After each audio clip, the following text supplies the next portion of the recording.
আমি এই মুহূর্তে এখন আমাদের বাড়ির ছাদে বসে আছি এবং সারা মানে কোনো জায়গাতেই কারেন্ট নেই এই মুহূর্তে। তো চাঁদের আলোটা এত সুন্দরভাবে পড়েছে এবং মাথার উপরে চাঁদটাও আছে, পুরোপুরি গোল নয়, তবে চাঁদের আলোটা কিন্তু বেশ ভালোই ছড়িয়েছে।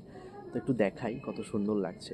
আমি এই মুহূর্তে কিন্তু অন্ধকারে বসে রয়েছি, মানে অন্ধকার বলাটা ভুল, আমি ফ্ল্যাশ জ্বালিয়ে করছি ভিডিওটা, বাট এই মুহূর্তে মাথার উপর চাঁদ এবং এত সুন্দর আলো ছড়িয়েছে চারিদিকে, মানে তোমাদেরকে কি বলবো, জাস্ট একটু দেখানোর চেষ্টা করবো। জানি না ক্যামেরাতে কতটা দেখা যাবে, বাট যেটুকুনি দেখা যায় তোমাদেরকে দেখাই, চলো।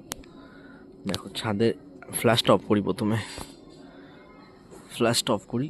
একটা আলো দেখতে পাচ্ছ হালকা করে ছাদে, এবং ওই যে চাঁদ মাথার ওপর দেখো কত সুন্দর গোল মতনই হয়েছে কিন্তু, দেখো এই দেখো চাঁদ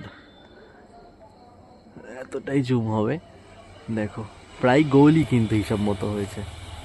ঠিক আছে, বেশ নাইস লাগছে এবং চারিধারটা বেশ একটা আলোময় একটা আকাশ, চারিদিকটা ছাদটাতেও কিন্তু আলো করেছে, মোটামুটি ভালোই লাগছে দেখতে কিন্তু।